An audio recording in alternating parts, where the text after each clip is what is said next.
দোকানের মতো সিঙ্গারা এখন কিন্তু ঘরেই বানিয়ে নিতে পারবেন। শুধু একটি আলু আর 1 কাপ আটা হলেই খুব সহজেই বাড়িতে এরকম সিঙ্গারা তৈরি করে নিতে পারবেন।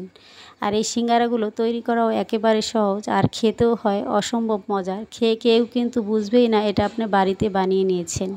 তো আমি আশা করব আমার আজকের রেসিপি আপনাদের কাছে ভালো লাগবে। তাহলে চলুন কথা না বাড়িয়ে রেসিপিতে চলে যাচ্ছি। প্রিয় দর্শক, আসসালামু আলাইকুম। সিঙ্গারা বানানোর জন্য প্রথমে আমি ময়দার ডোটা রেডি করব। এজন্য এখানে আমি মেজারমেন্ট কাপ দিয়ে 1 কাপ নিয়েছি আটা, আর দিয়ে দিচ্ছি হাফ চা চামচ কালো জিরা, স্বাদ মতো লবণ, আর এখন দিয়ে দিব তেল। তো এখানে আপনারা আটার পরিবর্তে ময়দাটাও ব্যবহার করতে পারবেন। এখন সব কিছু কিন্তু ভালো করে একটু মেখে নিতে হবে। তো আমি এরকম করে মেখে নিয়েছি, দেখতেই পাচ্ছেন। এবার আমি অল্প করে পানি দিয়ে একটা ডো মাখিয়ে নিব। তো এখানে খুব বেশি পানি দিবেন না, এই ডোটা একটু শক্ত করে মেখে নেবেন।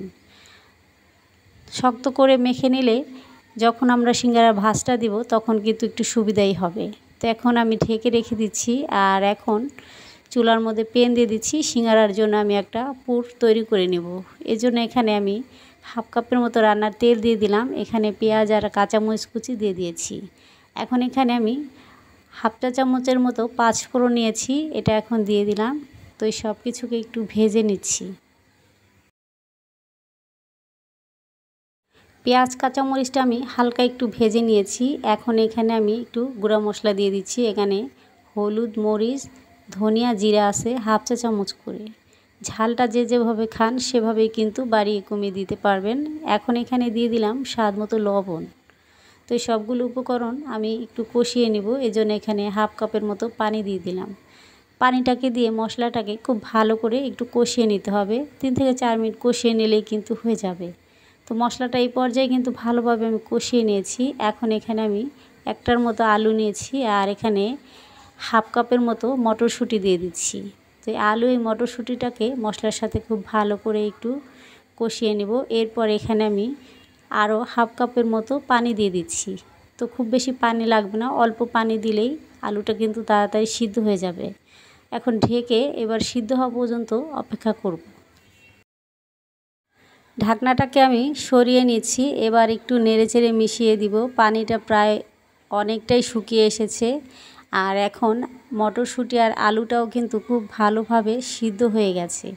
এখন এখানে আমি কিছু পেঁয়াজ আর কাঁচামরিচ কুচি দিয়ে দিচ্ছি। এরপর সামান্য একটু ধনেপাতা কুচি দিয়ে দিলাম। ঝালটা আপনাদের পছন্দ মতো আপনারা বাড়িয়ে কমিয়ে দিয়ে দিবেন। আমি এই পুরটাকে আরও 1 মিনিটের মতো রান্না করে নিয়েছি। এখন কিন্তু পুরটা একেবারে রেডি। এবার এই পুরটাকে চুলা থেকে নামিয়ে ঠান্ডা করে নিব। এখন সিঙ্গারাগুলো আমি বানিয়ে নিব। এজন্য ডোটা আমি একটু ময়দা ছড়িয়ে একটা রুটি বেলে নিচ্ছি। তো রুটিটা একটু বড় করে আমি বেলে নিয়েছি। এই রুটিটা খুব বেশি পাতলাও না, আবার খুব বেশি ভারীও না। আমি আপনাদের দেখিয়ে দিলাম তো কিভাবে করে রুটিটা আপনারা বেলে নেবেন। তো এরকম করে আমি বেলে নিয়েছি। এখন একটা ছুরির সাহায্যে আমি এই রুটিটাকে একটু কেটে নিচ্ছি। তো এভাবে চারপাশ থেকে আমি কেটে এরপর আমি সিঙ্গারাগুলো বানিয়ে নেব। এভাবে যদি আপনারা সিঙ্গারা বানান তাহলে কিন্তু সিঙ্গারা বানানোটা একেবারেই সহজ হয়ে যাবে, কোনো প্রকারের ঝামেলাও হবে না। আর এইভাবে বানালে কিন্তু খুবই সহজ, আপনারা যে কেউ একবার দেখলেই কিন্তু খুব সহজেই এই সিঙ্গারাগুলো বানিয়ে নিতে পারবেন। তো সবগুলো কেটে নেওয়া হয়ে গেছে। এরপর আমি সবগুলোর মাঝখানে পুর দিয়ে দিয়েছি। এখন হাতের তালুতে নিয়ে দেখতেই পাচ্ছেন কিভাবে করে আমি ভাঁজটি দিয়ে দিয়েছি। একেবারে সহজ, যে কেউ একবার দেখলেই কিন্তু আপনারা এই সিঙ্গারাগুলো বানিয়ে নিতে পারবেন। তো আমি এভাবে করে একটি সিঙ্গারা বানিয়ে নিয়েছি। আমি আরও একটি সিঙ্গারা আপনাদের দেখিয়ে দিচ্ছি।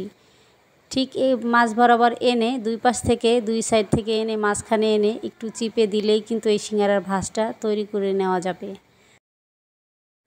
একটু খেয়াল করলেই কিন্তু আপনারা বুঝতে পারবেন কিভাবে ভাঁজটি দিয়ে নিয়েছি। তো আমি আরও একটি সিঙ্গারা কিন্তু বানিয়ে নিয়েছি। আমি আপনাদের সুবিধার ক্ষেত্রে আরও একটি সিঙ্গারা তৈরি করে এরপর দেখিয়ে দিচ্ছি। তো এই সিঙ্গারা বানানো কিন্তু খুবই সহজ, আপনারা দেখেই কিন্তু বুঝতে পেরেছেন। তো আমি একইভাবে কিন্তু সবগুলো সিঙ্গারাই বানিয়ে নিয়েছি। আমার 1 কাপ আটা থেকে 15 থেকে 20টি সিঙ্গারার মতো হয়ে গেছে।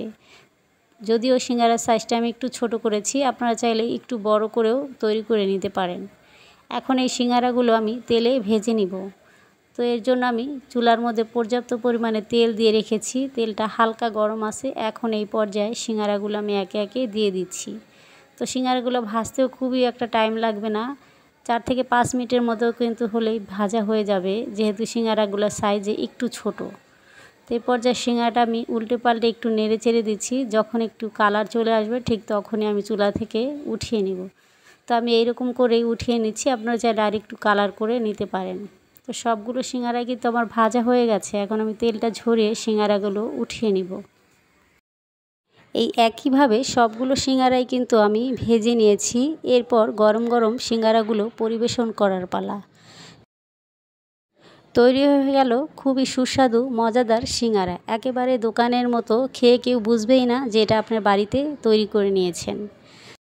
আমার রেসিপি আপনাদের কাছে কেমন লাগে অবশ্যই কমেন্ট করে জানাবেন। আর ভালো লেগে থাকলে লাইক, কমেন্ট, শেয়ার এবং চ্যানেলটি সাবস্ক্রাইব করে নিয়মিত সঙ্গে থাকার অনুরোধ রইল। এখন একটা সিঙ্গারা আমি আপনাদের সাথে ভেঙে শেয়ার করছি। তো দেখেই বুঝতে পারছেন সিঙ্গারাগুলো একদম পারফেক্ট হয়েছে।